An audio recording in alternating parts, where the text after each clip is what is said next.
right? So and if anything you need from me, let me know. If you need me to stop, repeat something, answer a question, let me know. Let's go. I've got a lot of stuff to cover. Okay. So I'm going to help you. We talked last week about credibility and building out your paragraphs and on your private money club. And what's cool about this, you know, Damon, before we hopped on the call, Damon was like, hey, I was down in Mexico. I was having great conversations. I was networking. And I'm going to give him kudos because he was like, you know, there was something I really wanted to say that I learned from you on one of your videos. And I forgot what it was. So I just was like, I was in the pool networking in Mexico, and I got out of the pool, dried off, looked at the phone, and then went back in and like had the conversation. I thought that was so cool. Like it's all good, right? But we're learning. And one of the things that I felt like Damon really established was his credibility. He talked the same thing. He talked about his past, being in the military, being in the Department of Corrections, retired, his new venture, and then he could talk the talk a little bit and got the cards and is gonna, you know, follow up and build some good relationships. So the credibility was there. Check. Now the clarity is going to come into play. So I'm going to give you clarity on what to look for when you're lending, some of the vocabulary, some of the language, things like that, and the confidence is just going to grow. So this week 2, we're going to be chatting on the clarity side of things, deal analysis, and really, you guys, what we call exit strategies. Exit strategies, right? Question, Damon said, hey, Noah, since Stacey and I just started, should we just start with fix and flips? Well, you're going to learn 5 or 6 different exit strategies right now, and then you guys can pick, right? I'm going to open up your mind to some things that you might not know exist and be like, oh, dang, I never even thought of that. That's awesome, right? So we're going to talk about a lot of different types of exit strategies here today. So the main ones we're going to talk about are wholesale deals. And if you don't know what that means, I'm going to teach it to you. Fix and flips, long-term rentals, short-term rentals, and small apartment buildings, or like maybe like a small office or some sort of commercial type of real estate. But we're going to start out, you guys, with wholesale deals. Now, here's the thing. Each of these 5 categories, there's some bullet points that we're going to hit, right? So the first one is like, what is it? What does it mean to do a wholesale deal for me as a lender? How does that work? What is this? What is this? I'm going to teach you what to look for. And then I'm going to teach you the pros and cons to each, right? And it might not necessarily be like a super positive or super negative thing. It's just like, this is what this is. And does this help you hit your goals, right? So I know many of you are in here and you're like, hey, I'm David, last week he was talking about, hey, I want a 20% rate of returns. And he was like shooting big. I love it. He was aiming for the moon, hitting the stars with the types of interest rates he wanted to make, right? He might not be able to do that by lending on rental properties, but he might be able to do that by being a transactional lender with wholesale deals, right? So we're going to talk about the different strategies. And I look at all of these strategies like different sectors within real estate. So think about this, like just like a person diversifies a rental or a stock portfolio, we can diversify our lending portfolio and the different types of properties that we lend on and the different areas that we lend in the different amounts. So this is a great way to diversify. If you want some set it and forget it stuff, like let's lend long-term on rental properties. If you want some short-term stuff, you can lend on wholesale deals. If you want something that's maybe a little riskier, but the hot thing right now, and you want to ride the wave a little bit, then maybe Airbnbs is something that you want to lend on. So you can diversify your loans just like you are picking stocks to buy, right? So we're going to talk about these here, but these are the questions that we're going to ask.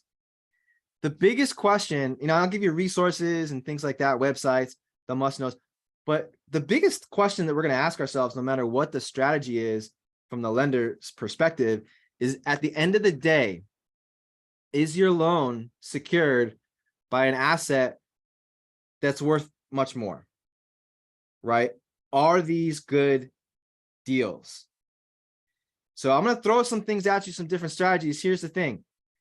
I've got a little picture of my son there, Cruz. Now, Now, Cruz is the cutest little contractor you ever meet in your life, right? He is a smooth talker. He usually gets what he wants. It's hard to say no to Cruz, but let me tell you something. He doesn't know if he looks the part. He looks the part, but he doesn't know a thing about fixing up houses. He doesn't know, he doesn't know yet, right? He's 7 years old, 8 years old, 8 years old now, seven Netflix. So he's still a little guy. Got a long way to go. Here's why I'm telling you this. There's going to be deals that might sound super sexy, or they might seem like, oh my gosh, this is 20% interest rate. How can I go wrong? I'm telling you, all that glitters isn't gold. So I'm going to teach you how to ask the right questions, what to look for, and not just look at the deal, but look at the team, right? So I'm going to teach you how to stay safe.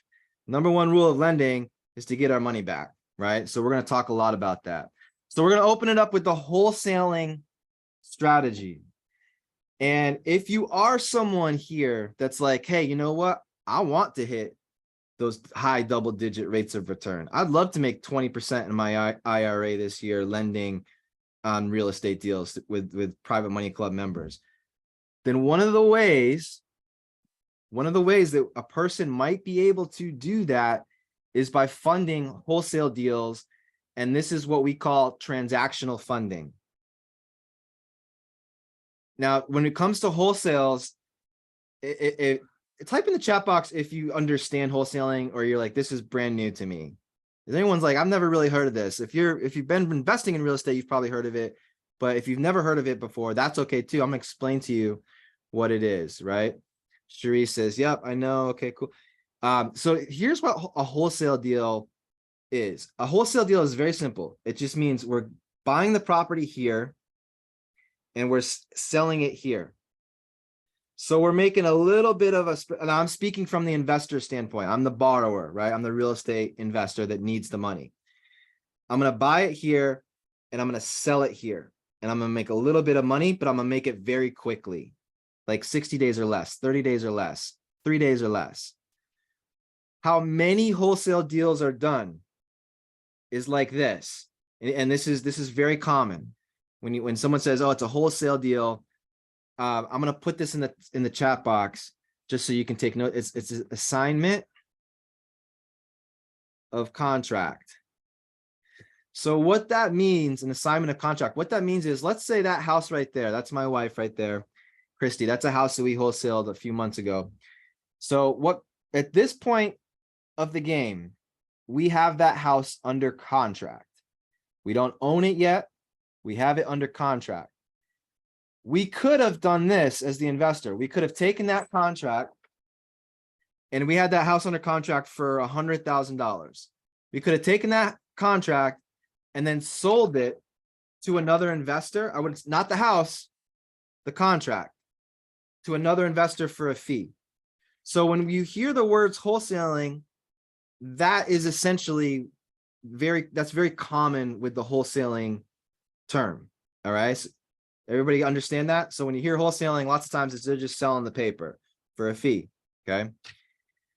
What I like to do is I don't like to sell the paper.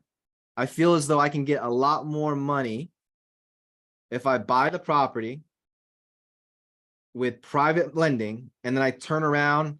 Maybe I'll clean it up a little bit. Maybe I'll mow the grass. In this house right here, we bought it for 100 and we swept the floors and then put it back on the market on the MLS. And we sold it for, I think it was like 125,000. That's it. So we bought it and then we turned right around. I think it was 17 days later, we sold it for 125. Now, where do you fit in as the lender with this? Well, instead of using my own cash, what I did is I brought in a private money lender. And when it comes to short-term transactions like this, you guys, you can make a lot of money as a lender, a lot, right? And then David, if you're watching this, I saw you just logged in. You're like, all right, here you go. Hey, David, if you want to hit that number, right? You want to get those high double-digit rates of return, lending money, this could be your strategy. right? So if you see deals like this, that are wholesale deals, transactional funding in the private money club, I would want to learn more about them. Okay. So we posted this deal on Facebook. I think it was, I reached out to a couple different people, and I had 3 people that were like, yes, we want to go. We want to do it. We want to do it. One person wanted 5 points to fund the deal, right? So you guys remember 5 points. 1 point is 1% of the loan. So basically they're like, hey, we want a 5% origination fee plus the 12% or whatever the interest rate would have been annualized, which is not that much because it's a short period of time. So essentially, if we're thinking in our minds, okay, this is going to take us 17 days, which it did, and that lender was like, I'll do it. I'll give you the 100 grand, but I want 5% points origination fee. That means they would have made $5,000 in 17 days on their 100 grand. So imagine, I think David's raising his hand.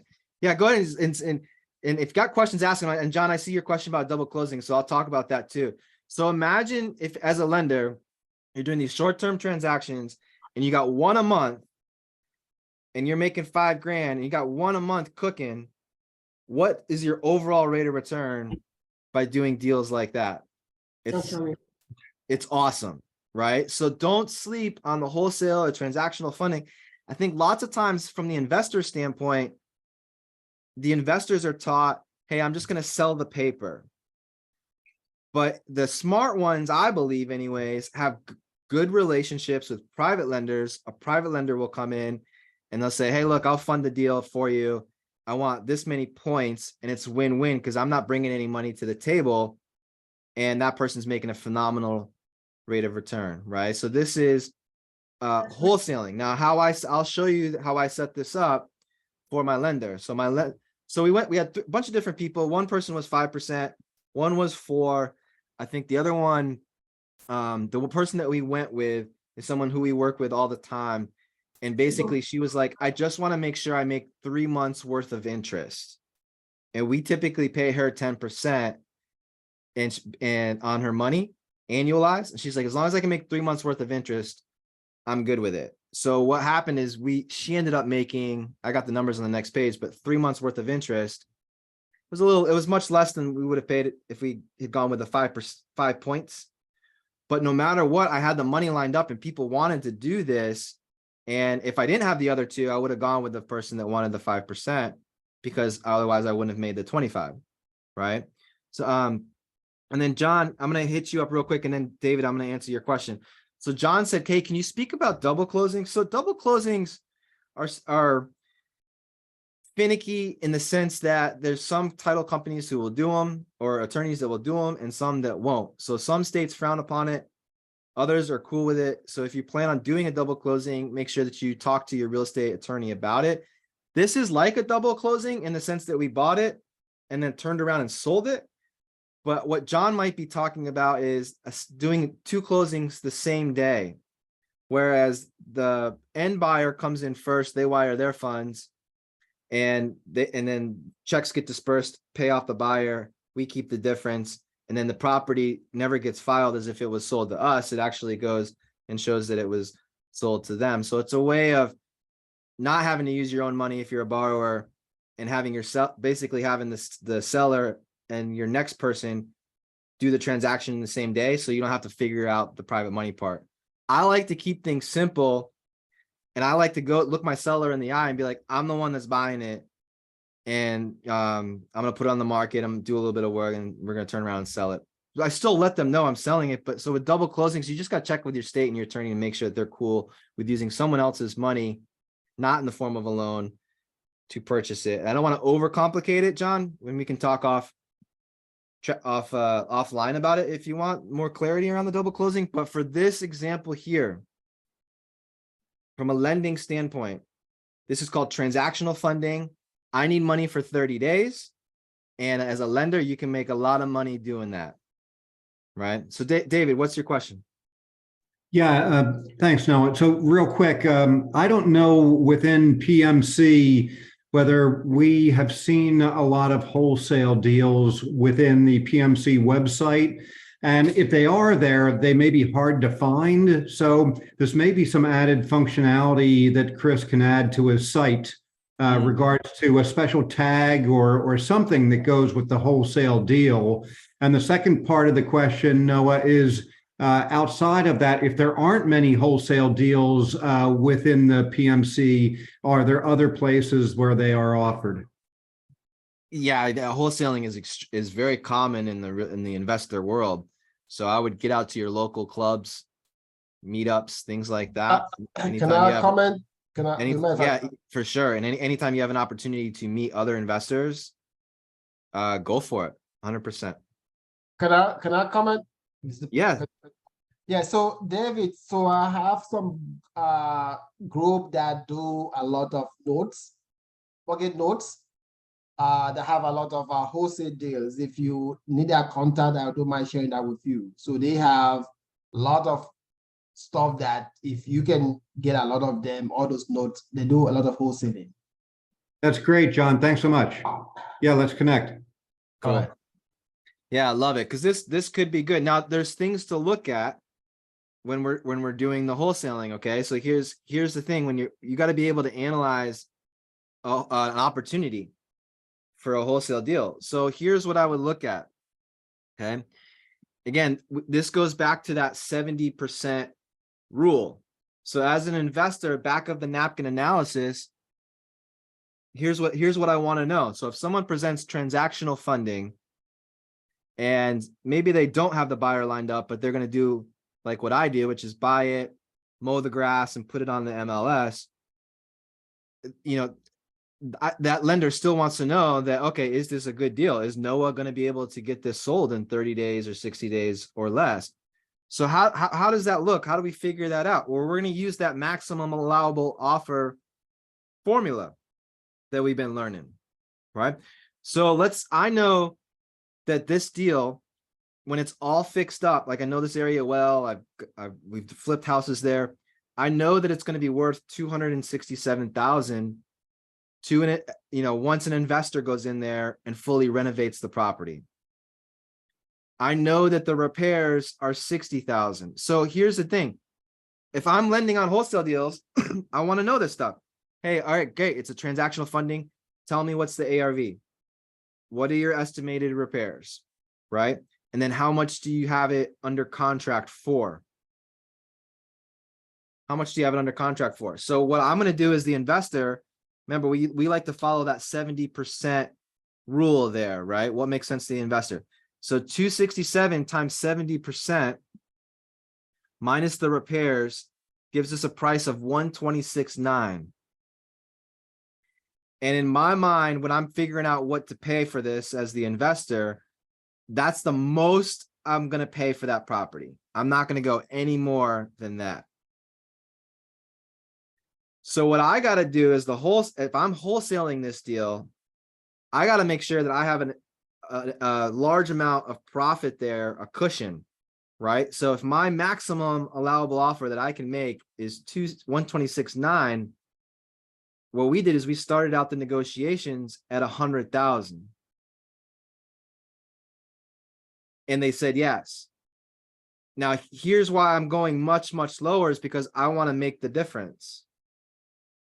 So I'm going to look at and I know that an investor is going to run the same formula. This is what we use. So I know that whoever buys this is going to say, hey, I'm going to buy this property. There's opportunity in here for me to make a lot of money, but I'm only willing to pay, in my mind, around 125,000, right? They're running the same numbers. So I had a feeling this would happen. If they run the numbers and they see 126.9 is their maximum allowable offer, they're probably going to offer me 120 or 125. That's reasonable. So I want to make sure that I'm much lower. So as the lender, if you're lending on a deal and it's a wholesale deal, run this little formula and make sure that the maximum allowable offer is more than the amount that the person is getting the property for. It's more than the amount that you're lending them, right? We always want to lend here and have the property be worth this, right? So it worked out great. So here's how it works. So we went with one of our regular people, and she's like, hey, I just want 3 months worth of interest. And it was 10% annualized is what we pay her, $833 a month and some change. So as you can see, we wired it back to her, $2,500, which is 3 months worth of interest. And she was excited. She's like, cool, on to the next one, right? And we put her money right back to work. Not everybody's going to be cool with that. You know, if I as a lender, like not everyone's going to be like, yeah, a little bit of money, sure, easy deal, in and out, sounds good. So I would swing for the fences. If I was lending, I would want the 5%. I would want at least 4 to do a deal like this, right? Because it's short. And our problem as lenders is okay, we put it out there, we made a good amount of money, but now I got to think, all right, well, I got to put it right back out and find another person, right? So that's our problem. So I would charge 4 or 5%, make it worth your while. But these are good deals, and that's great advice. Like, hey, we should have a little button to click if it's a wholesale deal. I think what's going to happen, David, is you're going to see more and more people posting wholesales because of the real estate investor education that Mike and Mike are doing. Yep. and teaching those different things too. So I think you'll start to see more and more of that. But yeah, don't be afraid to get out to your local clubs, real estate connect, you know, with groups like the ones that were mentioned, you know, and there could be some good opportunities there for everybody, right? All right, so that's wholesaling. Any questions about lending on a wholesale deal? We're still going to get the mortgage. We're still going to get a promissory note. We're still going to be listed on the insurance. None of that changes just because it's a short period. We're still going to request all of those things. Okay. All right, cool. Fix and flip. This is probably one of the most common types of deals that I see in the private money club, because I mean, everybody knows it. Who doesn't love this type of stuff, right? So here's what we're looking for. We're looking for properties that when they're renovated, the property value significantly goes up by making those improvements. So, you know, how are we going to verify that? Who are we going to have? Who are we going to want? What are we going to want to see to make sure? Comps, right? So if people are submitting fix and flip type of opportunities, make sure that we're looking at the comparable sales. They're recent, they're accurate, they're of similar properties. And one of the things, though, that I really want to drive home is when it comes to fix and flip properties, we still want to make sure that it's a good deal as is. And what do I mean by that? So like, let's say you're lending on a fix and flip and the person says, hey, I'm buying this property for 100. Well, and then they're going to fix it up and it's going to be worth 225. Well, we still want to make sure that the property is a good deal in its current condition. This is kind of like, you know, just an extra safety measure. So I like to make sure that if the property is being purchased for 100,000, I'd like to be able to see that the borrower could turn around the next day and make a quick 10 grand. Meaning, did they get a good deal on the crappy house? Because just because something is a foreclosure or you know, full of mold or whatever, it needs a lot of work, there's still retail pricing for crappy houses. So it's just something to be conscious of. Is it a good deal? So here's what I would ask. Like, hey, it's really important that you're asking, how much did you pay for this property? It's not always how much the loan is for, right? So don't just assume that because the loan is X amount that's how much they paid for it. So we need to be asking, hey, can you tell me how much you bought the home for? And then we can do our due diligence to make sure they didn't overpay for the house, right? So we're going to look at that. And then we're going to ask, hey, what do you think it's worth once it's all fixed up? And everything that we do, you're going to inspect. You're going to, inspect what you expect, right? So everything that I'm telling you to be conscious of, number one, the borrower should be presenting that to you. It should be part of their pitch. It should be part of their packet that outlines the deal. but then I'm going to ask for verification of that. So if someone says, hey, this house is going to be worth 225, it's like, okay, great, prove it. And they should have comparable sales from their real estate agent that verify that, right? I also want to see the repair estimate or the scope of work for the fix and flip. So instead of, and I'm telling you, like, I see a lot of deals and it's like, well, it's paint, carpet, and, you know, it's a fluff and buff. And that's it. They just say fluff and buff. And it's like, no, like, give me the details, give me the line items. What's everything that you're going to do to that property that should be accounted for. And there should be a price tag to that. One of the things that, and I'll give this to you, I'll send it to you, I'll put on the Slack site. I have like a repair estimate checklist. So initially, as a investor, as a borrower, if I were to go and look at a house and it makes sense, like what I would do, like this house right here, for instance, I would walk that house with my checklist and I would be estimating repairs myself to get a ballpark figure. So I'm gonna say, all right, new roof, new guttering, we're gonna paint the exterior, paint the interior, HVAC, and new windows, there's 17 windows, here's the sizes, and I would come up with an estimate for me. And then I would take that estimate and I would present it to my private lender. At some point, that repair estimate is then going to turn into a scope of work. And that point happens when I take my estimate and hand it over to my contractors, to the people who are actually going to be doing the work, because then I'm going to get more accurate numbers. Why am I telling you all of this? It's because there's going to be times where people will present to you repair estimates. And that means they probably just looked at the property and were excited to package it and present it. And then there's going to be times where they're going to present a scope of work where it's a little more thorough, a little more accurate. The names of the contractors are on there and you can see the bids. So there's two different ways that we can get the repair costs, but we have to have something, right? We got to have something that shows where our money is going, right? It's got, you know, there's deals out there I've seen that are like, oh, we just need 30 grand. We're going to make improvements to this rental property. And it's like, okay, well, you know, if I email you, if I reach out to you, hopefully there's like a scope of work that shows where that 30 grand is going, right? That's what we want to see, right? Who will be managing the project? Who's going to be doing the renovations?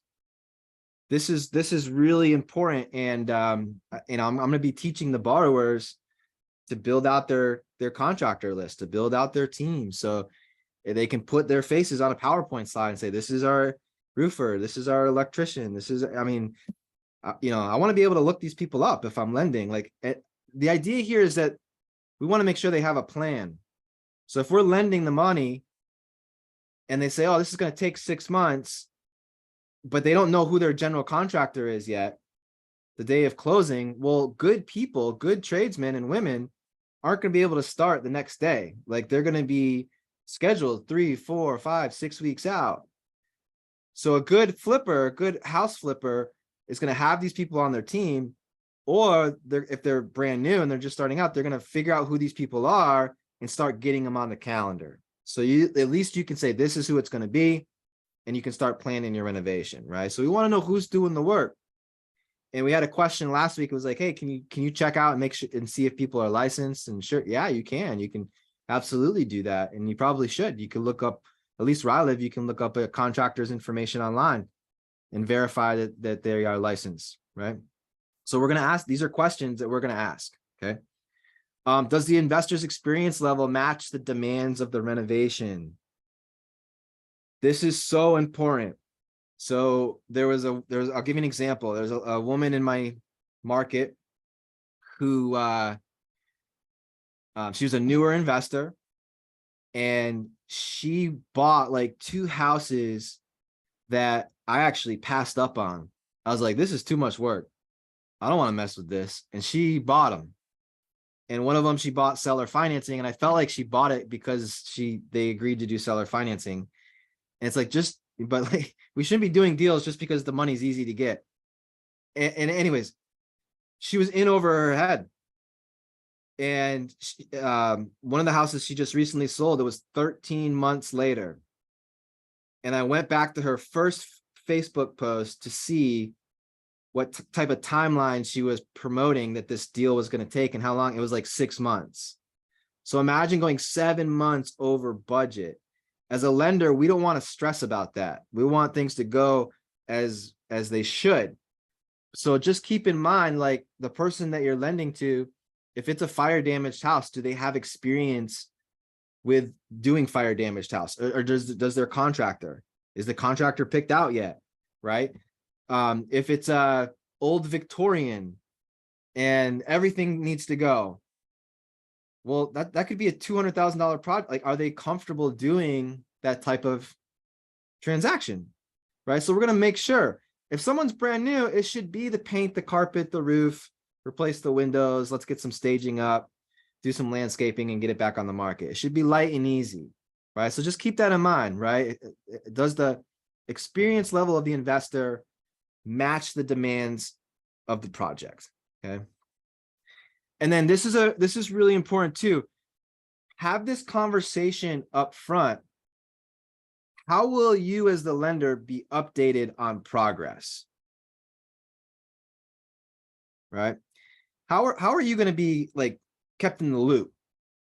Because the last thing you want, I mean, I think real estate's fun. I don't know if you're like me, like once you want to see the progress of your houses, right? So I'll share with you a little idea, and this is something I want to be teaching the borrowers to do. So like, I know some people will spend, some investors will spend an evening typing emails, updates, attaching images and things like that, and email that to their lenders. That's excellent. I've got a better way and my lenders really like it. So I'm going to share it with you. If your lenders are on Facebook, and this is going to get people excited about doing business with you, I actually share, let me see if I can, I create a Facebook page just for the projects. And then what I do is I invite, it's myself, my wife, because she's my partner, maybe my real estate agent, and my lender. Right. So this is a house that we did recently. Now here's why this is so great. Every single thing that happens at that house, every day I have a contractor. The contractors take pictures and send it to me, and then I upload them into this Facebook group. So at no point in time do we have to get on the phone together. I'm not writing emails. I'm not spending my evenings attaching these photos. And it makes it fun and interactive.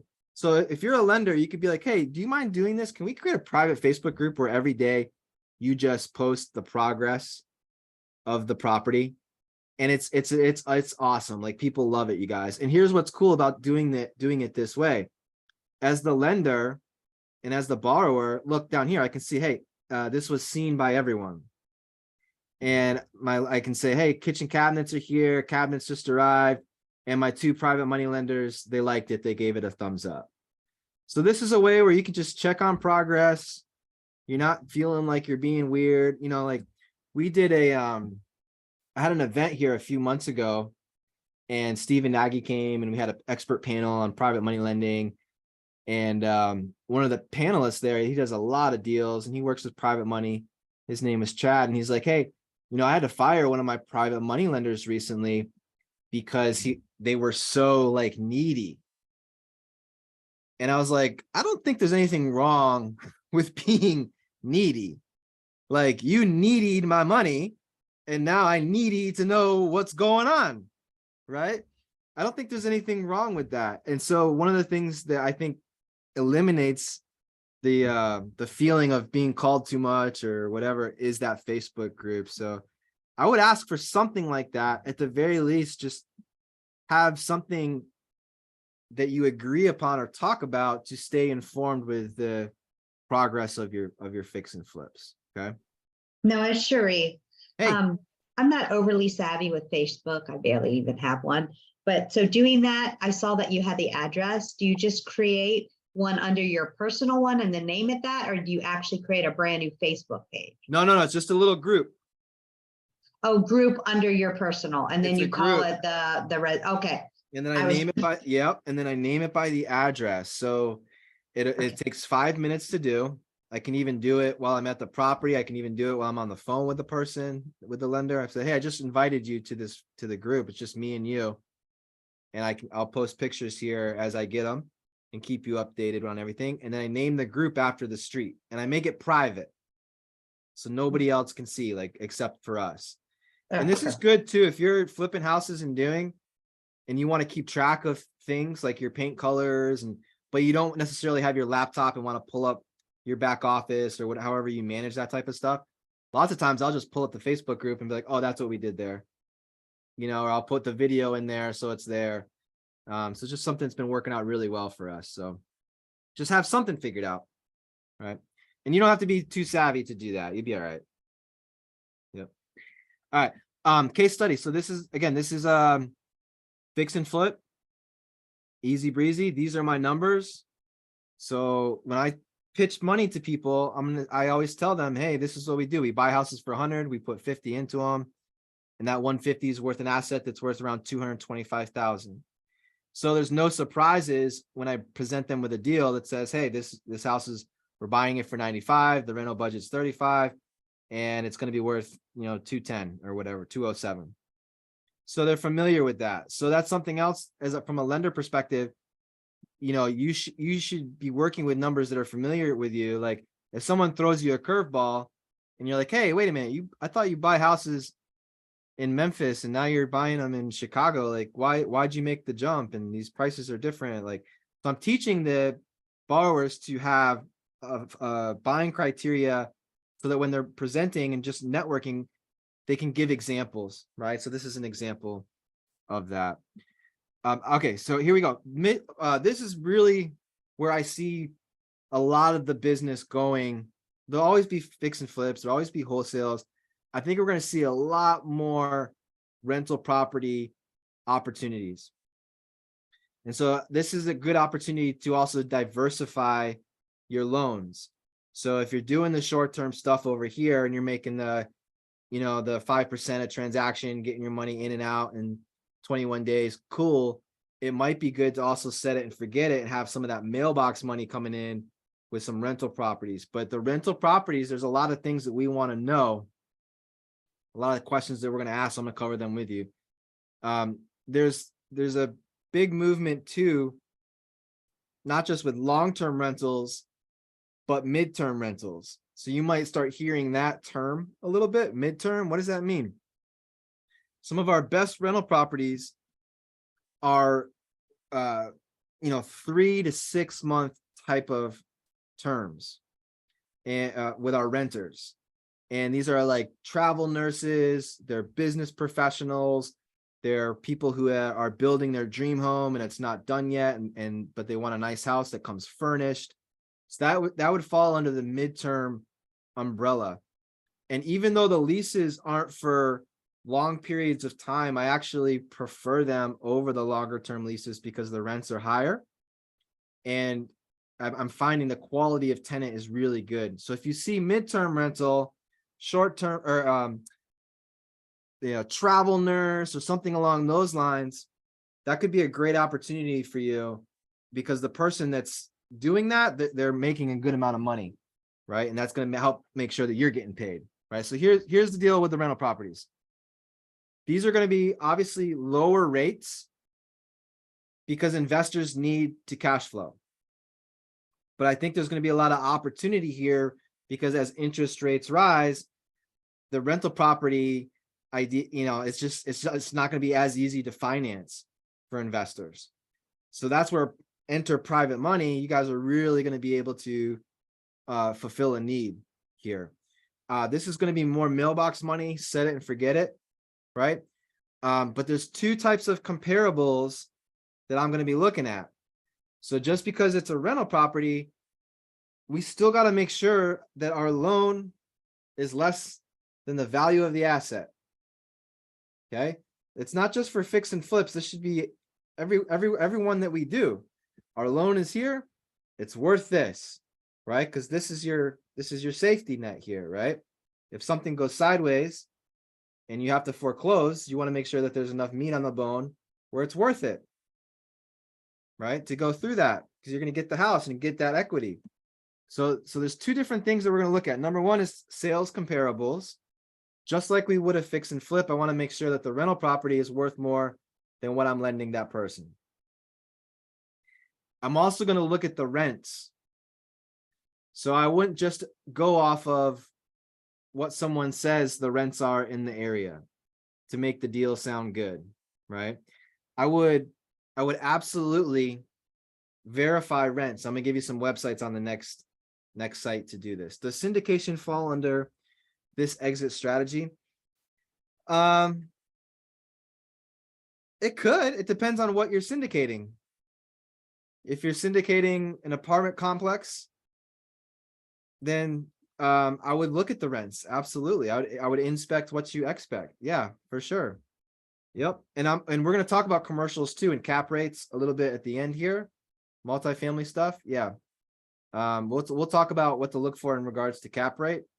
But syndication is no different than lending to an individual in the sense that what's the most important thing here, you guys, is not just the asset. Yes, we want to make sure that the asset's worth more and our money's protected, but it's also the team. Like, who's the operator, right? Do they have experience doing this, which we're going to talk about too. So I think a lot of those things you're going to look at, even though you might be taking down a big building like that, on a micro level, we should be looking at these things too, I think, John. Okay. So we're going to look at sales and then we're going to look at the rents. This is really, I'm telling you, this is really important because what happens when it's time to refinance? I think people forget about that, and we're going to talk about that. Who will be managing the rental property? This is so important. Who is going to be managing this thing? Because I just hear nightmare after nightmare after nightmare. Is it professionally managed? Does the person that's buying this, do they have a property management company that's handling it? If not, and they're going to be the ones handling it, do they have experience with this? So if you're lending for a rental property, there's no property management, and this is the first time this person has been a landlord, look out. Like, that's a red flag. Like, you got to have that talk. Like, what kind of person are you? Are you, like my wife owns a property management company, and at the top of her letterhead, it might as well say no pay, no stay. Like, she's, runs a tight ship. And she's awesome at it. So she manages our stuff in addition to having the company. But if I met someone after leaving Mexico in the private money club, and she'll probably tell you the story if you ever run into her, but I'm not going to name names.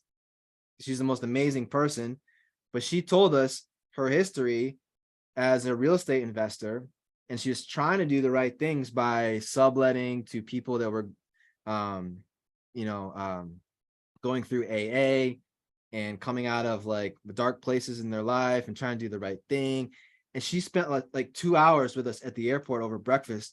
And it was like everything that someone could do wrong from a landlord standpoint, she did, like everything. And my wife and I are like, oh my gosh, like, you didn't think to do this or hire a professional. It was a nightmare. So just ask, hey, who's managing the property? If it's them, do they have experience with this? If they don't, that could be a problem. That could be a problem. Because what if the person moves in, they don't pay rent, now they're living there, now they got to go through eviction, that person's not making any money, and they're supposed to cash you out 12 months from now. Let's say you had it was a year term, and during that time, their plan was to get the house fixed, rented, build some rental history, and then refinance. Well, what happens if they fixed it, they put someone in there, they paid once, and never paid again, and tore up the property? Now they can't refinance. So they can't give you your money back. So just make sure that these are being professionally managed, because if the end game is cashing you out, they got to be able to do that, right? So that's important. Okay. Is this a property that will start out a flip and turn into a rental? So that's important too. So keep in mind from an insurance perspective too, like there's different types of insurance. And so I'll type the company that I typically use in here. So you're going to want to make sure that the person you're lending money to has the proper insurance set up. So if it's a fix and flip and it's vacant, that's going to be a different type of policy than if there's a renter in the property and someone living there. So just keep that in mind. So as the property shifts from the rehab phase to the rental phase, the insurance should as well, right? So we're just creating awareness around this. And then one of the things we're going to want to make sure too, and this is why understanding the rents are so important, is what's called DSCR, and that stands for debt service coverage ratio. Debt service coverage ratio. So if a person's plan, if they came to you and said, Mr. and Mrs. Lender, we're going to buy this property, we're going to fix it up, we're going to rent it out, and then we're going to refinance, and we're going to cash you out and lock in long-term financing. That's our exit strategy.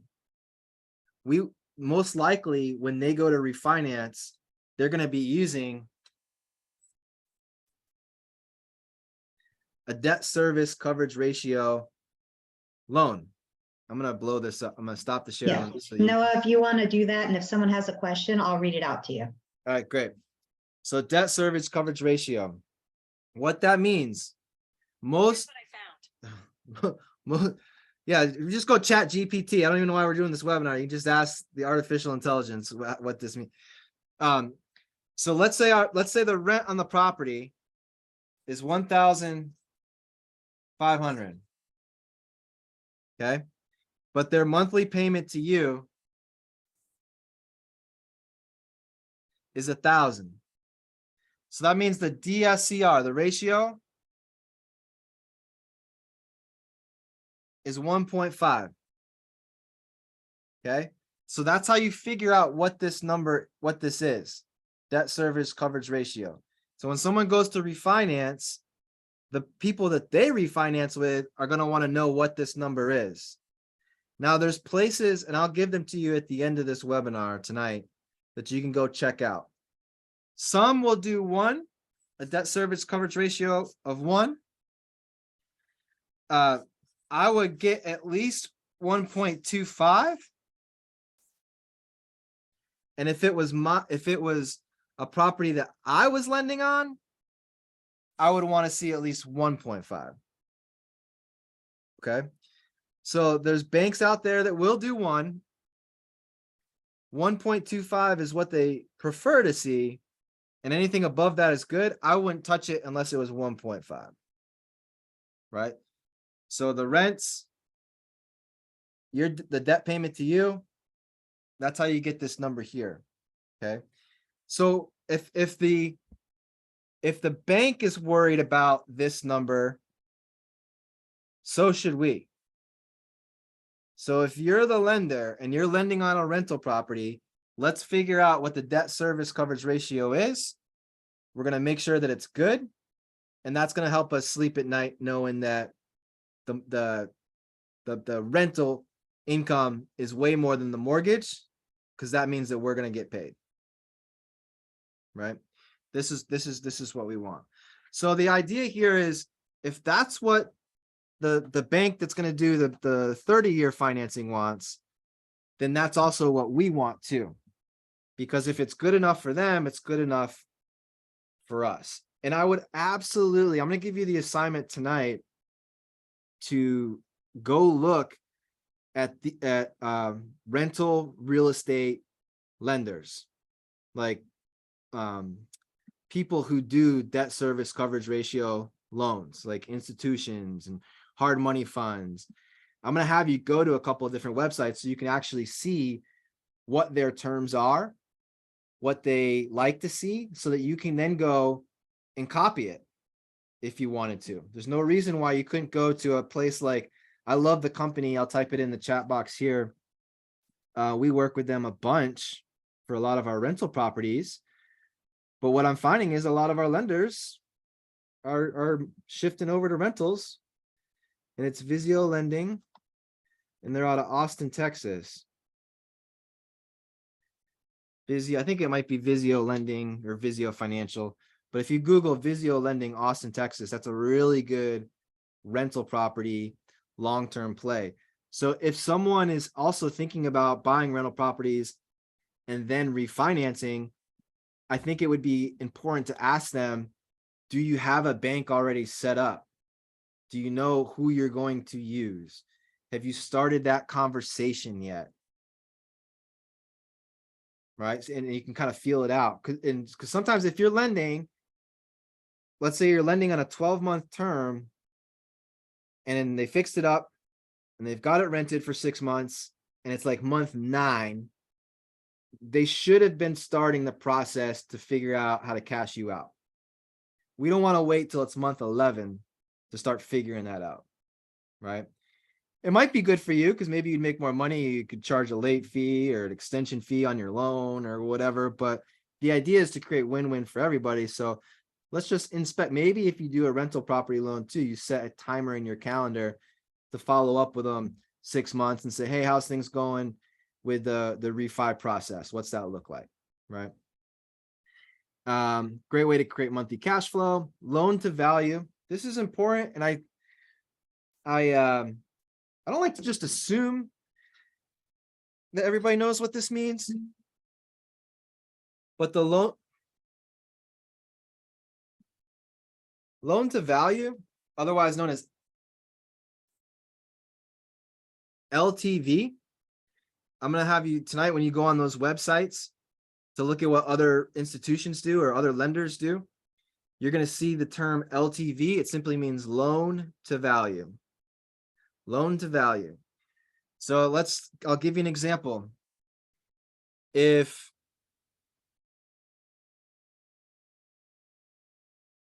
a bank says, hey, we're going to lend loan to value of 70%, that's what we do. We loan to value 70%, and the purchase price is $200K.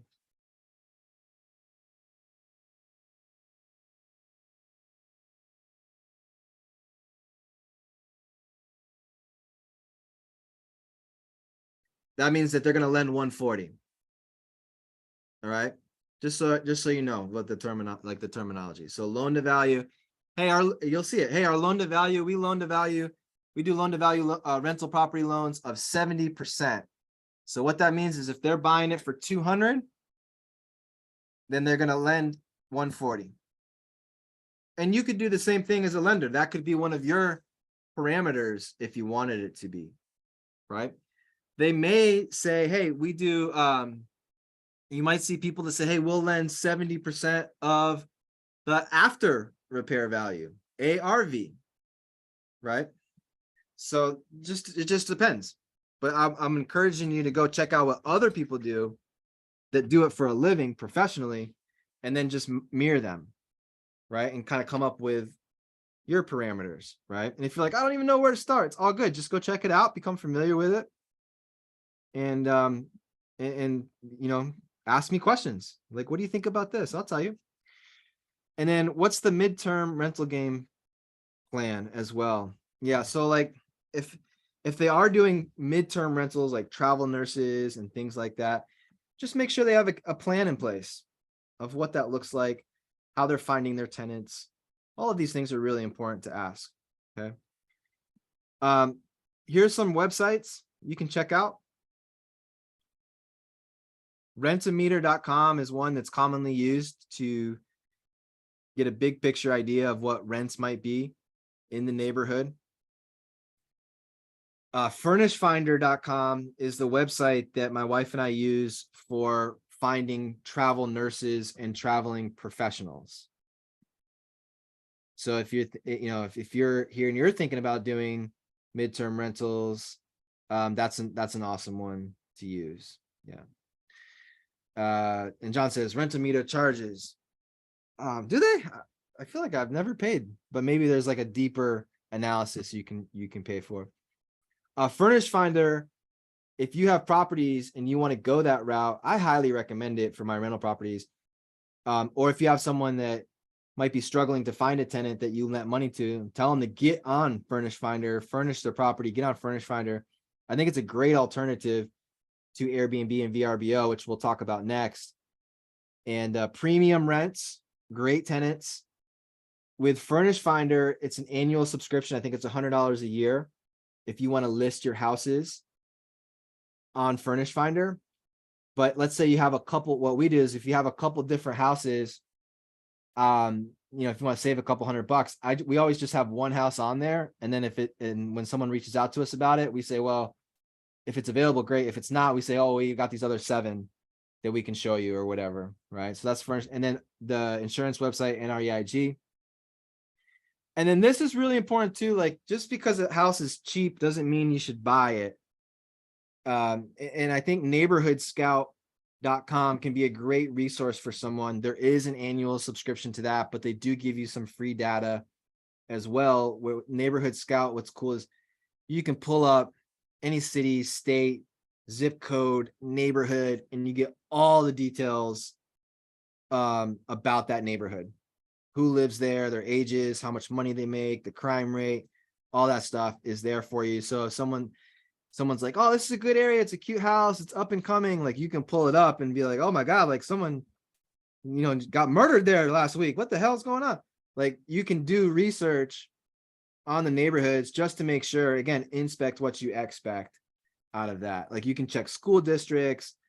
Our sweet spot, our bread and butter, and I'll share this with you guys, is Furnish Finder from the investor standpoint. And this is, I would be all about this if you're thinking about lending on rental properties. Furnish Finder, travel nurses, good school districts. And what we're finding is we're outpacing our Airbnb properties with 3 to 6 month tenants. And lots of times the travel nurses they don't even stay at the properties. Many of them live just outside the zone where they get paid extra if they travel. So they'll use our house as like a home base. They'll do their laundry, maybe sleep there one night a week if they don't feel like driving back home. And we never see them. So our utilities are like next to nothing. It's a really cool strategy, but those websites there can help you get that done. But to inspect what you expect, that's the spot. All right. This has been like the latest and greatest, but this is kind of like the Wild West right now in a lot of areas. So you just have to be careful with Airbnb and VRBO. So if you're funding an Airbnb or VRBO type of transaction, there's a lot of questions that we want answers to before you do that. And that keeps the investor safe. It keeps us, the lender, safe, just to make sure. Okay. Number one, proper insurance. Different types of insurance here. And Proper is one of the companies that does Airbnb insurance. So you can't just have like a regular homeowner's policy. So you got to have the proper insurance. Proper is one of the companies that can provide that. We're going to also compare active listings. So there's a couple different ways where you can figure out, okay, could this be a great Airbnb? Could this be a good vacation rental? You know, and there's different things that I would look at. So like, just be cautious. Like if someone says, hey, here's the history of the last 3 months of our Airbnb. This happens a lot where I live. So I live in Columbia, South Carolina. We have the University of South Carolina here. And during football season, we get like 3 times as much for our Airbnb properties. When it's May, June, July, August, it's significantly less. So just keep that in mind if you're looking at rents from an Airbnb property, the history there. Just make sure that you're taking into account like the context of like what time of the year is it? Was there stuff going on then that might affect that? I would try to look at, if they have it, an entire year's history so you can see what the actual gross rents were for the year, not just like 1 or 2 particular months, right? That makes sense, but sometimes people don't look at that stuff. I would also look at this website. It's called airdna.co. I did not leave off the M on that. Like that's the website, airdna.co. And this is all types of data on Airbnbs. So hopefully before a person buys an Airbnb or VRBO property, they go to that website to actually do market research to see if there's a demand for that property, right? So you can ask them, hey, have you gone on airdna.com? How do you feel about the market, and what this is looking like? And you can pretty much predict the income as close as you possibly, as close as you might think by using that website. The next bullet point is probably the most important. We have to be aware if Airbnb and short-term rentals are permitted where the house is. And just because there's Airbnbs online in that town doesn't mean that it's permitted or it's allowed. So we really want to verify this and make sure. Like where I live right now in Colombia, we just went through 2 years of fighting with the city of Colombia to have Airbnbs. Like they wanted them to start off full out ban, right? And that's what happens lots of times with the cities and the municipalities. They put an iron fist down first, and it's like, this is where we stand. And then they get the pushback, and then people kind of come together and hopefully come to an agreement. So in Columbia, South Carolina, you can have, thanks to a handful of people who fought for this, you can have an Airbnb. It needs to be permitted. There's a couple other things that you have to do, some extra fees that go along with that, but they allowed it, which is awesome for our city, I think.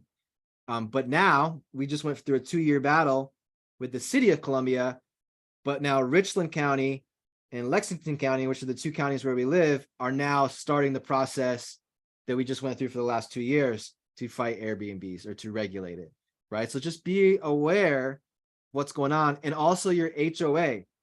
So if it's a condo or it's a house in a community, does the HOA allow short-term rentals? Because here's the thing, guys, if their whole plan was to buy a rental property and Airbnb it, and they're thinking their rents are going to be $3,000 a month, and their mortgage payment to you is $2,000 a month, and then all of a sudden they're not allowed to Airbnb it, and the rental rates in the area are $1,800 a month. Now they're negative 200. They're not going to be able to refinance without having to come out of pocket. So you want to be aware of this and keep these things in mind. All right. So John has a question. Hey, I have a question regarding travel nurses and lending to construction deal at the end of possible. Yeah, for sure. I'll hang out 100%. And then who is managing? Backup plan.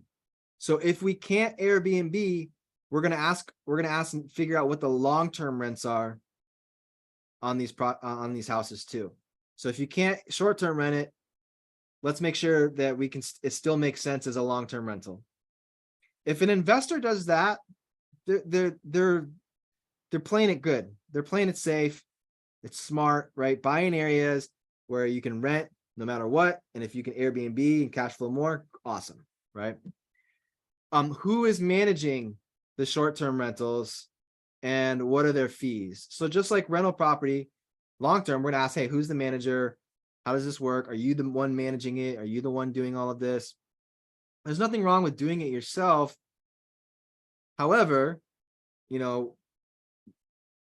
reviews are everything. So whether it's you or someone else, just understand ask what the game plan is, so at least they can show you that they have one.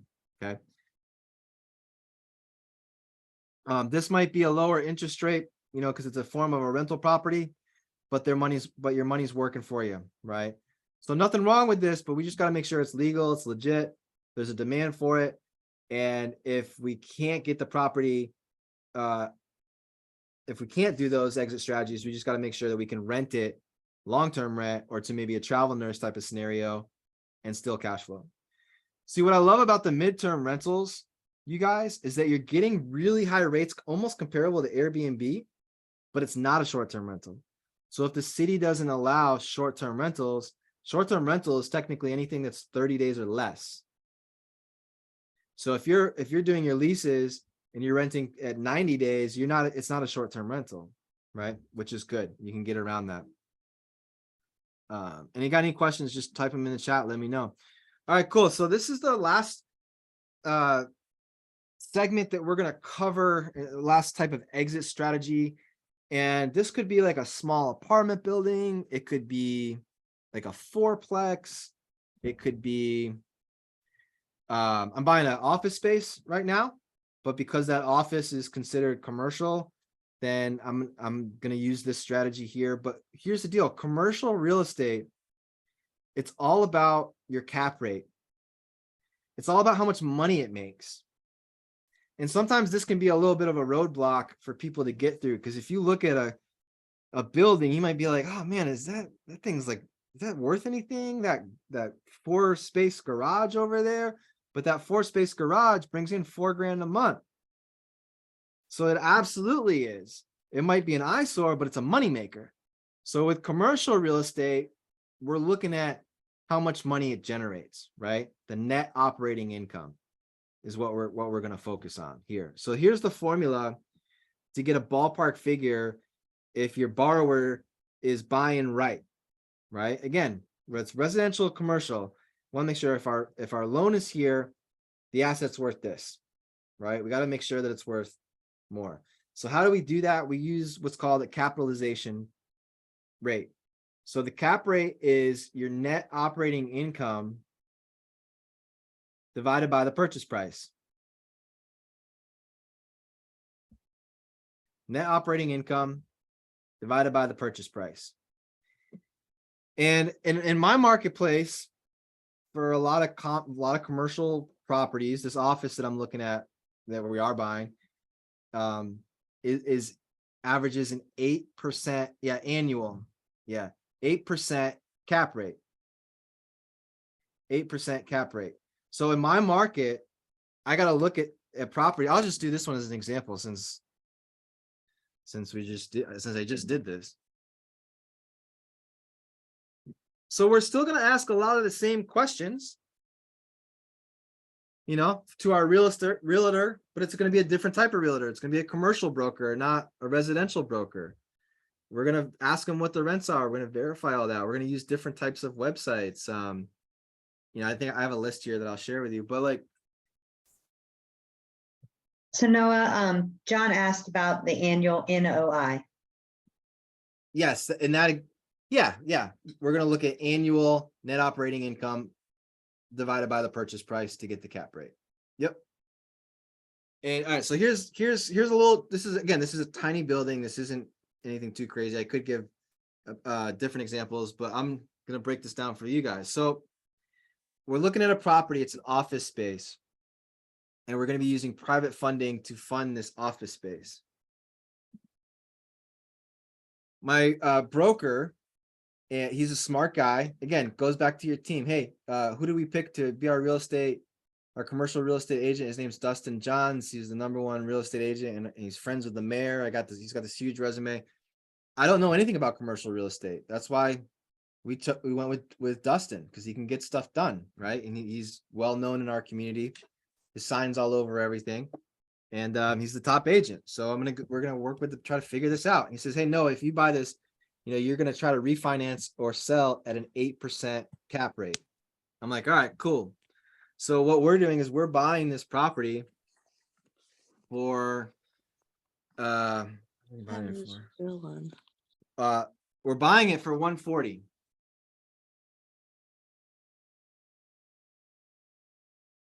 We're gonna put probably $40,000 into it.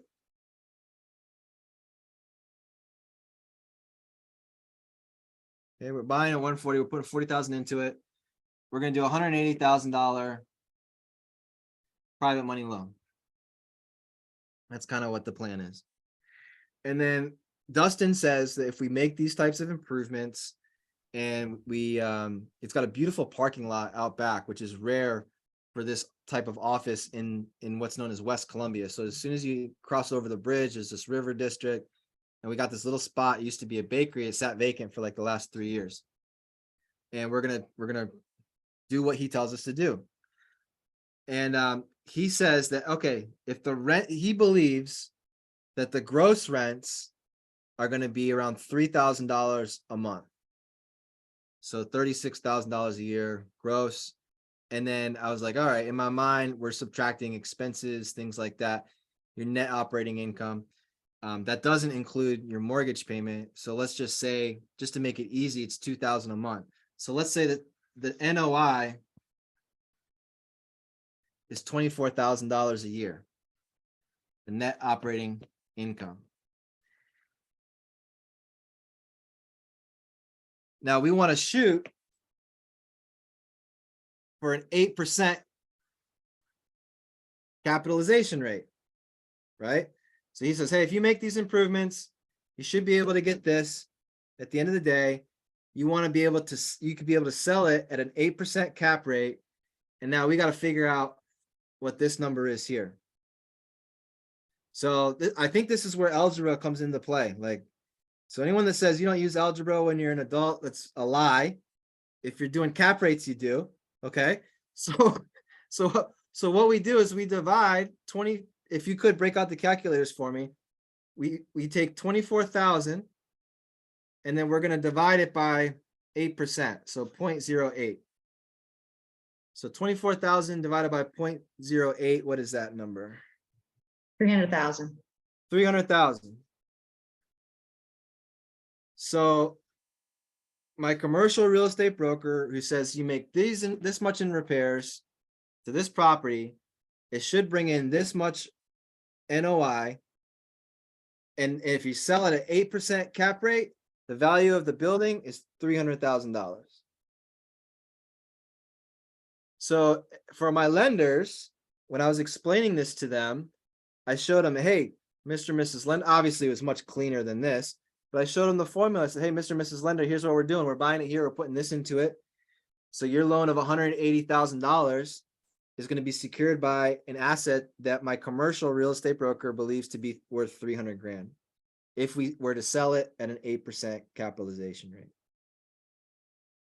And what's cool about this, we could then also maybe go to a bank if we wanted to refinance, but the bank's going to run this commercial deal much different than they will, the residential real estate. So with residential, it's DSCR, debt service coverage ratio.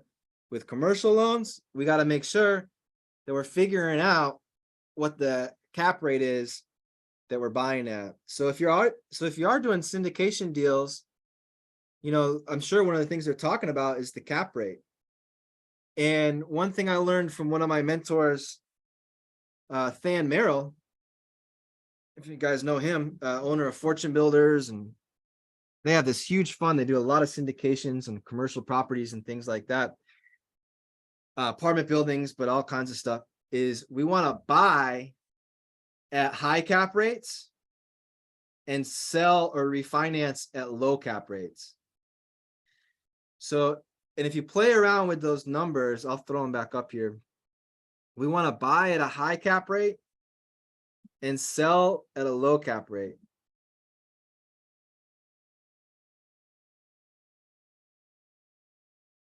And that's how we figure out that. Let me see what's on the next one here. Yeah. So I say, hey, our plan is to make improvements. Now the property I just showed you is vacant, but let's say there's an apartment building that's currently rented. The goal for that borrower, the person you're lending money to, should be, how do I increase the money that's coming in? So lots of times they're going to make improvements to the property, and that might be paint, carpet, exterior paint, make it more attractive, maybe put in stainless steel appliances, granite countertops, and take an apartment that was generating $1,000 a month, make those upgrades, and now it's generating $1,500 a month or whatever it might be. But they're increasing the rents, by increasing the rents, they're increasing the value. If it's a commercial building like an office or retail space. Maybe that involves upgrading the internet, that, you know, taking it from a class C to a class B. Maybe it involves paving the parking lot and then putting new lighting. Maybe, and keep this in mind too, it's all about your net operating income. How much is the real estate making?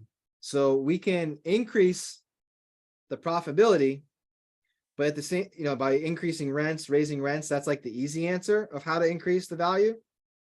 But at the same time, there's areas, if you reduce expenses, you also increase your net operating income.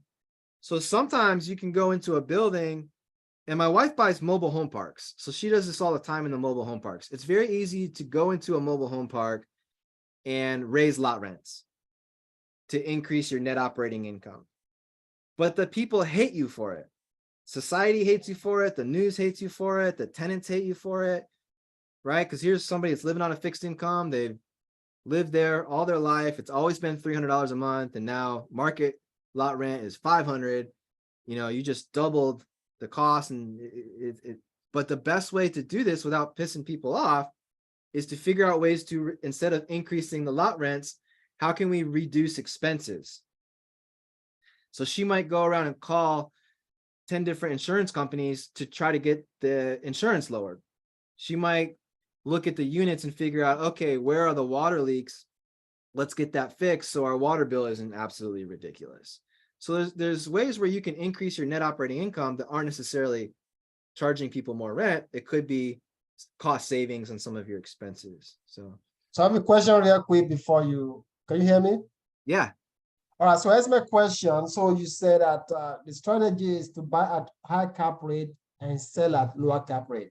So I'm just trying to wrap some sense in terms of that, because like most of the seller, right, if they want to increase the cap rate when they are looking at pro forma, right, for the property, they project increased cap rate as a way of seeing the value that they like in the future.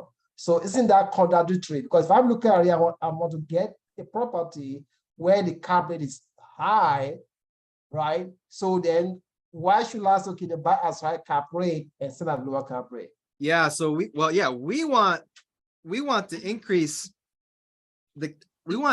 our cap rate, because essentially the purchase price, you could switch out the term purchase price there with just value of the property.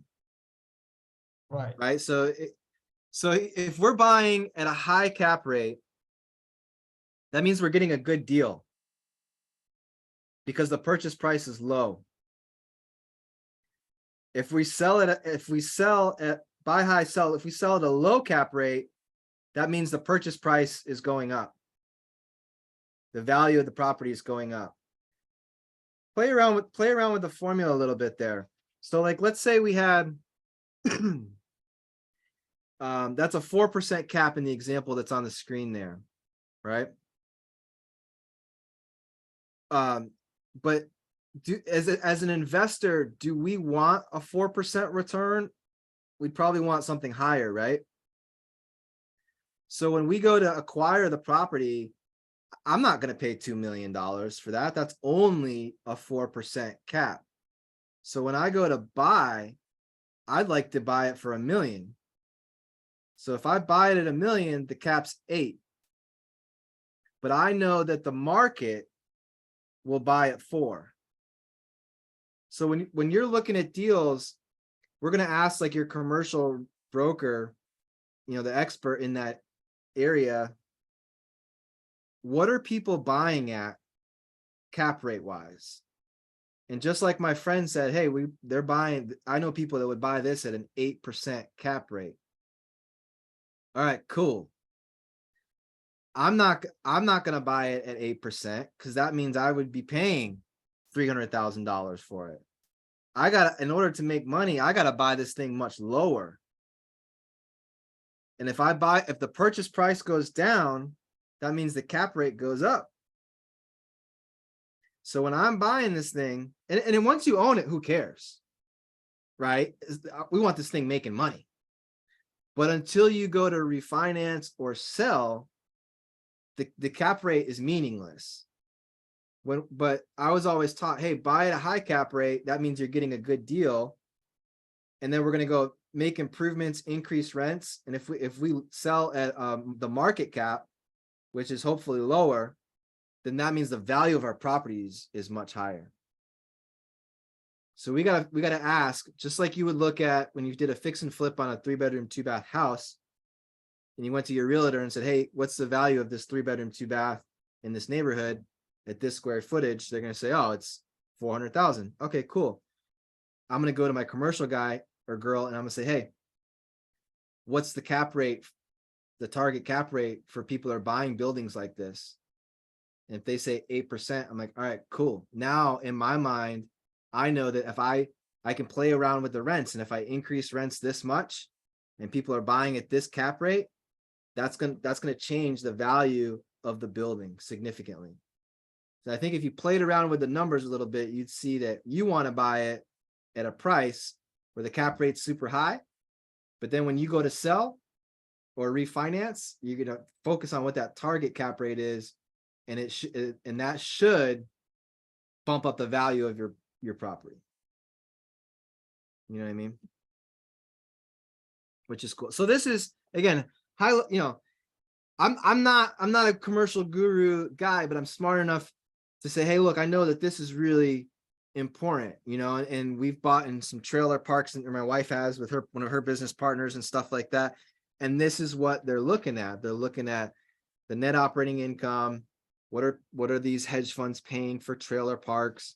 They're paying 5% cap. Okay, cool. Well, we're gonna buy it at a much higher cap rate, make improvements, increase the net operating income, and then sell it to them at the cap rate that they want and they're happy with, which is going to end up being a much higher price. All right. I hope I didn't like overcomplicate that. I know it's a little or under deliver on that, but this is really back of the napkin type of analysis if you're looking at something that's commercial, multifamily, or what have you. All right. So for instance, sometimes Noah, like I found a duplex that I wanted to get and rent it out, and the rents were going to be phenomenal. So the people wanted $400,000 for it, and doing all the numbers, it came in at really good price. However, I couldn't get an appraisal for it in Florida. It was like $320,000. So I had to come up with an extra $80,000. I ended up not pulling the deal because I didn't have anyone last minute for $80,000 to fill in. But how would I, because there wasn't many rentals in that area that were duplexes, there wasn't one within like 10 square miles of it. How would you do something on that line with like duplexes and stuff? When you said you couldn't get a comparable quotes, that's why they had a appraisal. hard time appraising the place, because what happened is the area in Venice, they sold all the lots as mobile home. And then people bought double lots and then put a home on it. So what ended up happening is these people bought triple lots and put a home in the center of it. And so it had a huge lot, and it had 2-in-1 and a 1-in-1. And the rents were going to be phenomenal on that place at the time, because this was about a year and a half ago. And I just couldn't get an appraisal to come in at a higher rate. So when I went to refinance it, I wasn't going to make the money, even though the value of the property was going to be higher, because I couldn't get a good quote. No banks wanted to touch that. So I would have known I could have probably done a 5-year note with private lenders and then refinance it after I showed evidence of what my return was. Yeah. Now that I'm looking back, but at the time I wasn't aware. I had never done. Was it that like nobody appraised it for the sales price? Correct. Okay. Yeah. And yeah, or even higher, even though the value of the small work I was going to put in there wasn't a lot, it was going to make excellent returns. I mean, I would have made a $2,900 profit every month. Yeah. And normally you say $300 is a good return for your DSRC. So you have that there. But when it came to this rental, that's where I think, being where I'm located, I have a harder time being able to get numbers back that I want to, or getting banks to agree to a refinance of some Which sort. bank, what kind of bank was it? What bank was it? It was actually Visio Lending I tried. I tried a couple other ones from in the area like Global Integrity. There's a handful of them, but they all came back with the same thing. They're going to do the appraisal. And because I couldn't get appraisal high enough, no one would do it without, then they were saying we're going to only do 60% loan to ratio. And I'm like, oh no, now that's even harder Yeah. coming in. Because now in it's like I Venice. wanted to get cash back to take that cash and flip it into another flip that I was going to be doing. And Yeah. it just wasn't working. So that the numbers were there to work, Yeah. but the process to get it there wasn't. And now that I realize a lot of private money lenders will lend more than, you know, a 6 or 7 month period. So Yeah. And there, we've had properties like that, and it's like, oh man, like you don't see the potential, but you also have to, it's almost like a blessing and a curse, because it's like, okay, well, if that happened to me, then it probably would happen again, you know, so maybe this time of my life, even though I see it, it might not be the right time for that type of deal. But what with private money lending, and we've had the same thing here in Columbia, like you buy in a neighborhood and you got the good old boy appraiser that's like, oh, this neighborhood's not any good. But it's like, well, times have changed, like everything's booming right now, and the appraisals don't come in where you want because someone has this like stigma about a certain area stuck in their head, and it ruins your appraisal. You're like, man, like you're a deal killer, man. But like, and then you know, you got to go back and be like, okay, now that I have the private money skill set, I'm not as dependent. I can go buy a private through private money lending, do what I was gonna do, have the proof in the pudding, show them the numbers, the rent rolls, and then go back and do it all over again. And I've done that with Visio before, where they sent out an appraiser and the appraiser came in where we didn't want him to come in. I was like, oh, screw you. I went and got private money, funded it, flipped it, and then went back to Visio and had them lock in the 30-year financing once we showed them everything. And they were like, oh, okay. yeah, they told me that if I could come up with the difference, they do the loan, no problem. But I'm like, I don't have an 80 grand sitting here in this time frame. I had like less than 14 days to finalize everything. So I was like, okay. So, you know, stuff like that will happen, but you know, you just learn from it and makes you a better investor. I don't think I answered your question, but did I? No, you were fine. It makes sense. I was just kind of telling you what happened to me. And it's just like, oh, you know, now that we have the private money, it's good to hear that you can do a year or 2 years or 5 years or do the syndications. So those are, you know, positive outlooks, because then you can know what you're up against, especially for me in this area, because Venice area, Northport, the appraisals, people are coming in from north with so much cash. They're just killing the local people that can't pay cash. And, you know, they're getting the houses pulled out from under them left and right. So that's been the hardest part here. It says the houses are way overflated. You just can't get appraisals for it. Yeah, you need to hit those probate lists. I know. That's my next project. You gotta get it. Hey, if you're in I'll Florida, be talking to you. You're gonna have to give me some tips on that. I'll share one with you now, because everybody here is probably a little curious too. I'm gonna stop the share here, guys. If you have any questions, let me know. But those are the basic niches that you're going to be looking at. And so I'm going to equip you next week with like written questions, a worksheet. So when you're interviewing a lender, you can ask them like about them.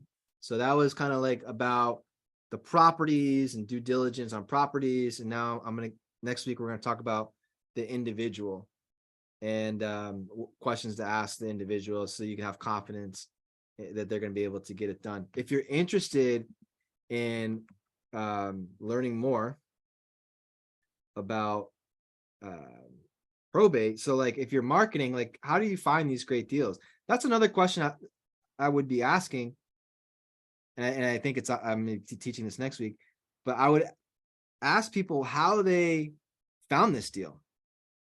How did you find this property? Because lots of times if someone's like, oh, I bought it off the MLS, that I would be like, that would trigger me to want to do a little more due diligence, because great deals go very fast on the MLS and it's not as common. So there's nothing wrong with that. We buy houses on the MLS all the time, but like I explained to them how I was able to get it and not the 50 other people, right? So, but lots of times I like to tell people, hey, we do direct mail, we do band assign systems, we do internet advertisements and different things. Like, what's the marketing look like? So it's cool, and you can kind of learn more about real estate if that stuff intrigues you, where it's like, hey, how did you find this deal? And I think what you'll find is websites like this. It's Foreclosures Daily, Probates Daily.com is phenomenal data for probates. And what they do is they actually do pre-probates. So as soon as somebody passes away, they do an asset match to see if that person has asset. I know it sounds morbid, but it's really not. Like, lots of times when we're talking to these families that they have no idea what to do with these properties, especially if they live out of state and the parents live in Florida or something, you know, and I'm telling you, I think that's going to be a really great lead source if you're into flipping houses and doing too. But ask your people, hey, how'd you find this, right? Can we get in contact with Christy for one-on-one trainings? My migraines are acting up. My wife? Yeah, you can. Yeah, that's cool. You know, I would take Mike and Mike's course 100%, you know, if you want to learn more about the real estate side of things. But I think my wife is coming to Raleigh for the think tank to do a talk maybe on mobile home investing. I think that might be happening. But I'll tell you her name and you can do your own due diligence. But if you Google that, all different kinds of stuff will pop up about what she does. Yeah, no, I asked that because I know that our first day of class, you had talked about that, and you had stated that she has one-on-one with service members, active members, you know, disability vets, guys like that who kind of. Oh yeah, she loves coaching veterans, man. So that's why I was like, you know, is it a way sometimes this will go over my head because this is not my lane. I'm learning this lane. So some questions, you know, I'm notating to go maybe tonight because I don't like not knowing. So I'll probably, like, after this, I'm gonna know what this means. So that's just that's how I am. So I'll contact. I'll be in Raleigh, God willing, because to come there. That was the plan.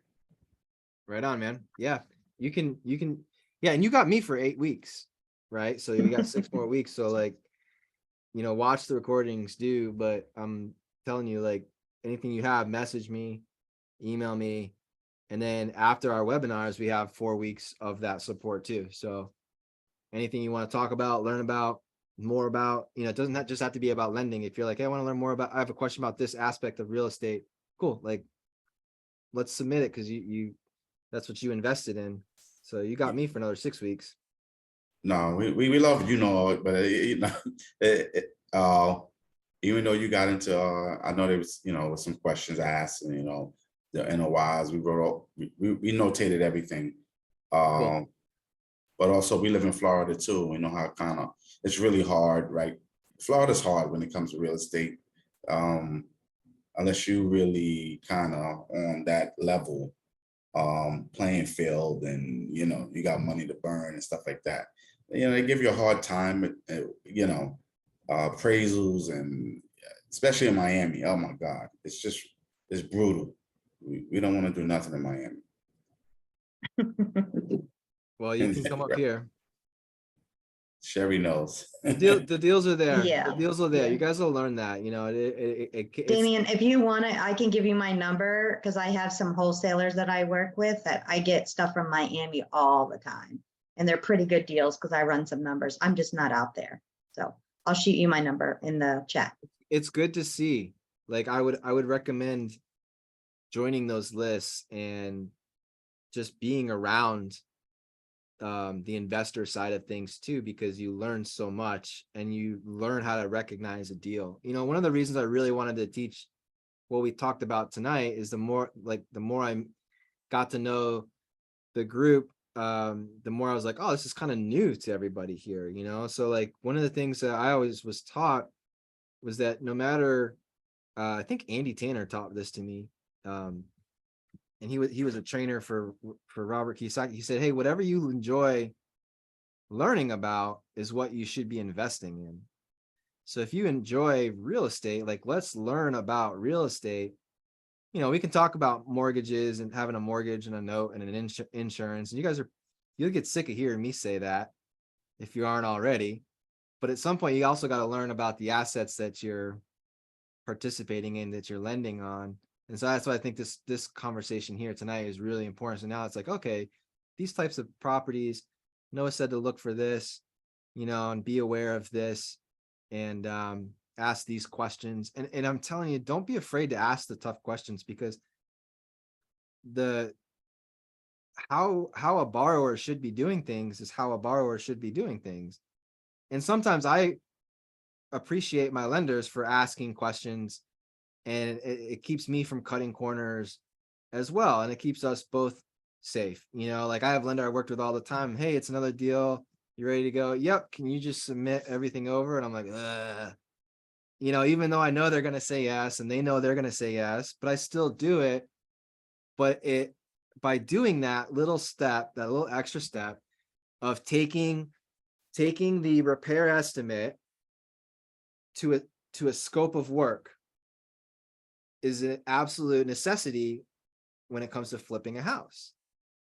And sometimes if I submit the repair estimate and we close on deals, start the project, and the lender's like, hey, you mind if I take a peek at your scope of work? I love learning or doing. And I'm like, I haven't done that yet. I'm like, oh, let's get on it. You know, like I'll get with Christy and we'll make sure that we are on the same page. So it's good to have that relationship and to hold people accountable. And I think if you do that, you're going to have a better outcome. Like you're going to be safe. The borrower is going to be safe. The lender is going to be safe. You know, so don't be afraid to ask these questions, or to, you know, I had someone ask me tonight, a friend of mine who's listened to me talk about this topic for years, messaged me on Facebook. She just lost her job, but it's kind of a blessing because now she has access to her 401k, and she rolled it over into a Roth IRA, or excuse me, a self-directed IRA that she's going to be investing with. And so it kind of everything happened for a reason. So she's like, hey, I have someone that wants to borrow $35,000 unsecured at 12%. Is that a good deal? And I was like, you know, I said, don't lend unsecured. I was like, what are you lending on? She's like, a house. I was like, don't, you know, you ask for the paperwork. She's like, okay.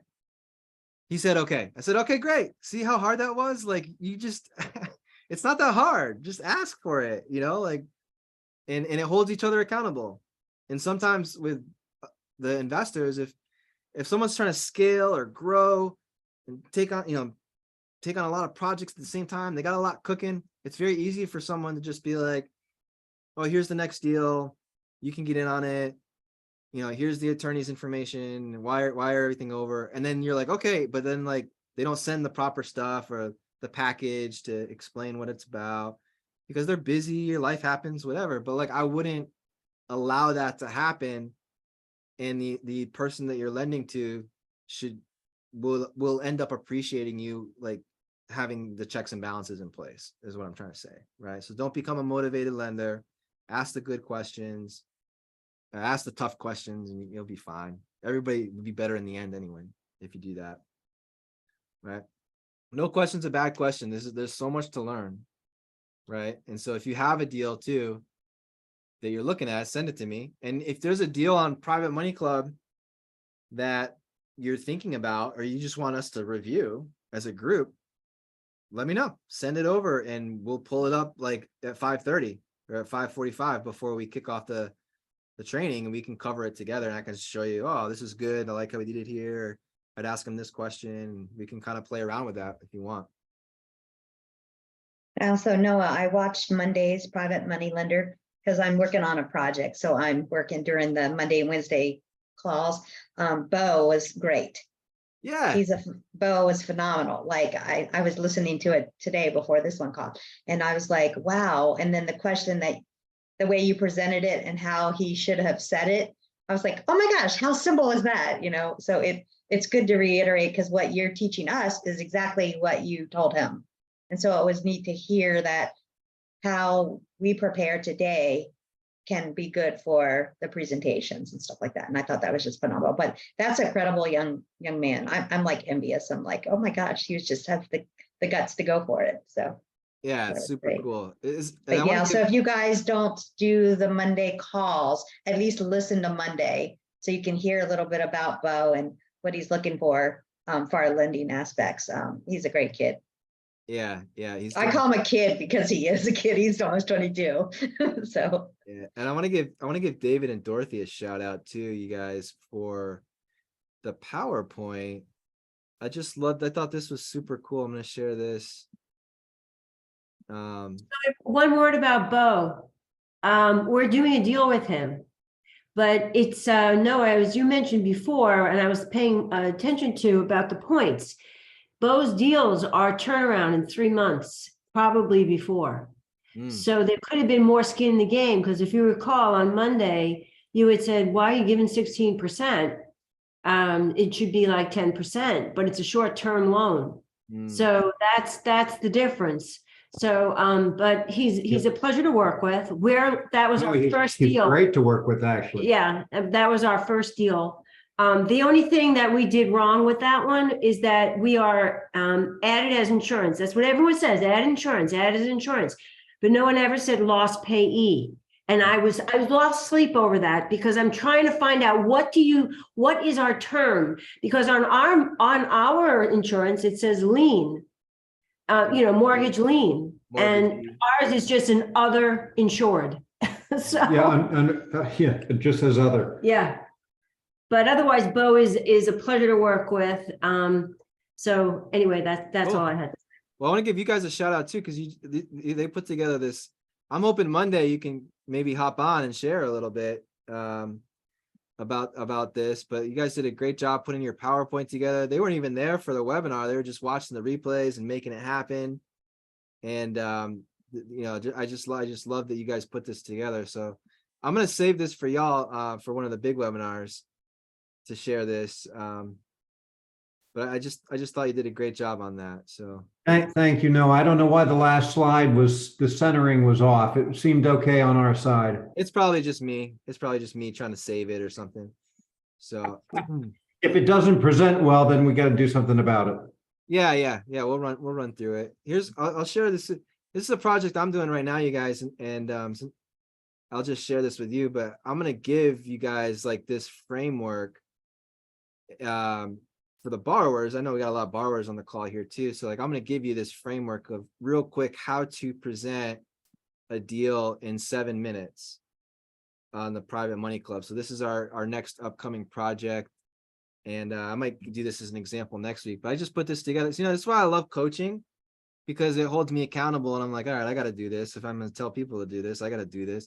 So this is our project here. You ever been to Lake Lure?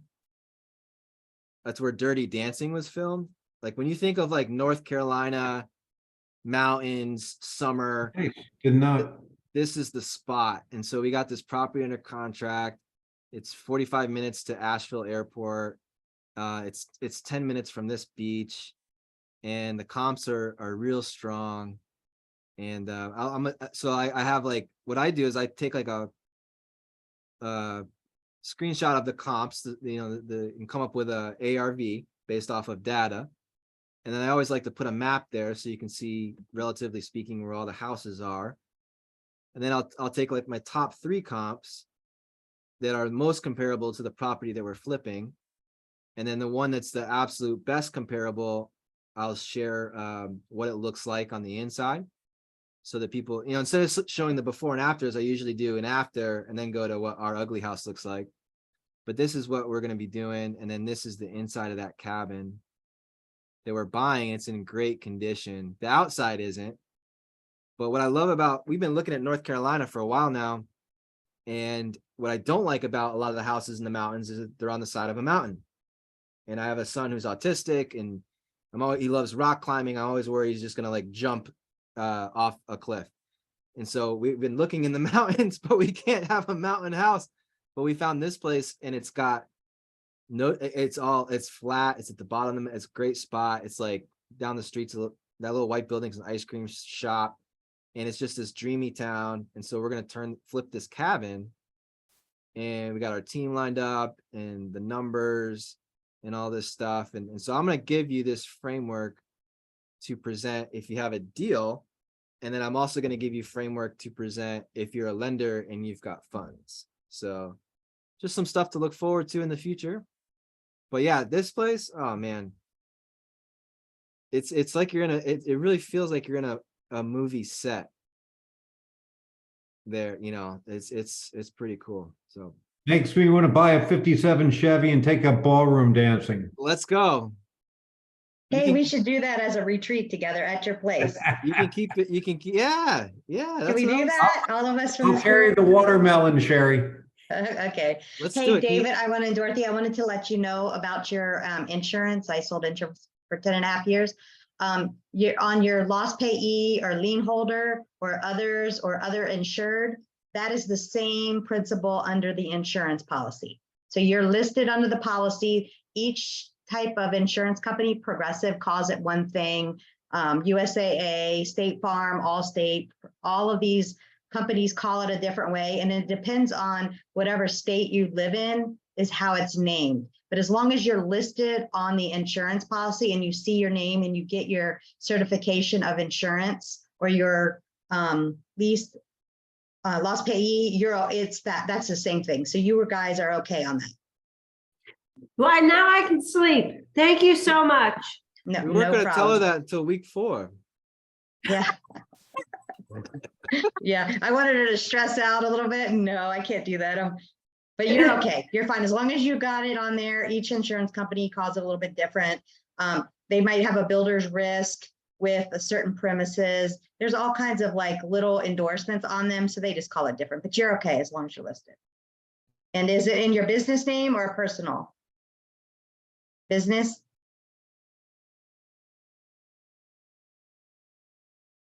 Well, let's say business. Yeah, okay. As long as it's in their business name and anything happens, they're fine. If it's personal, sometimes it can get a little wanky on there, but as long as you have the paperwork, it's not an issue if they had to file a claim. Cool. So they're okay. All right.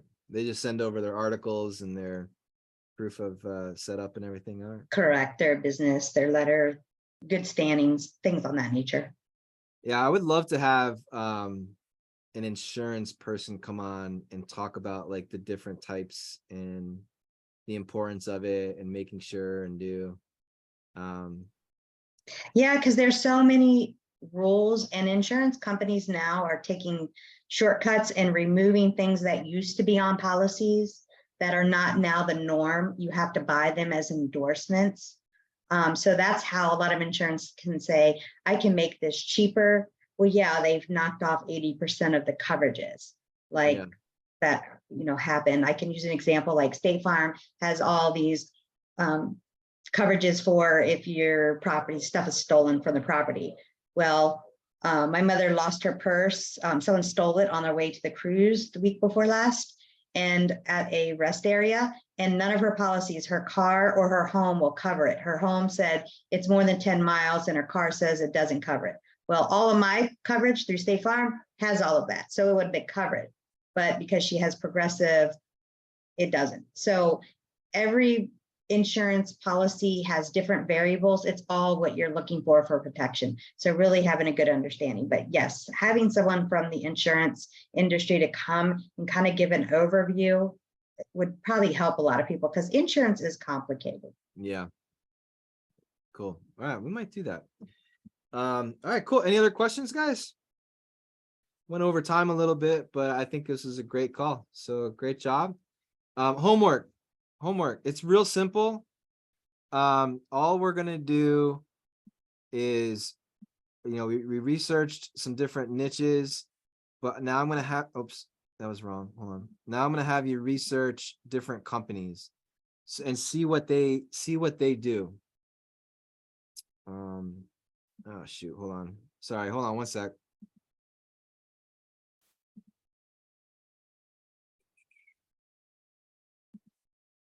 So we talked about like loan to value, debt service coverage ratio, different terms that you're now familiar with.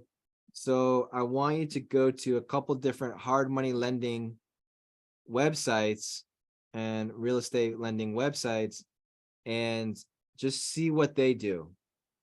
See what they offer, see what kind of terms that they look for, and start asking and just become familiar with how companies that do this for a living operate and what they like to see. And we can start to mirror them, right? So we talked about Vizio lending. They do a lot of rental properties. Lima One, I think they do Airbnb and fix and flips. I've never used them for Airbnb though, but they do fix and flips, rental properties. And then I Fund Cities is a friend of mine recommended that. It works there, and he just, I've never used them, but he raves about them, and they got some good programs too. So just maybe, you don't have to put your information in or anything or apply for a loan, but like see how far you can get in understanding their process and see what they expect from their borrowers so you can become familiar with that. And this is like your competition, essentially. Right, so it's good to know what your competition is doing. And if you haven't worked on your paragraph yet from week 1, just go back, watch the week 1 webinar at the end, see what we were referring to. I posted some of the slides from that training, and we can build all of that out and get that posted in your PMC profile.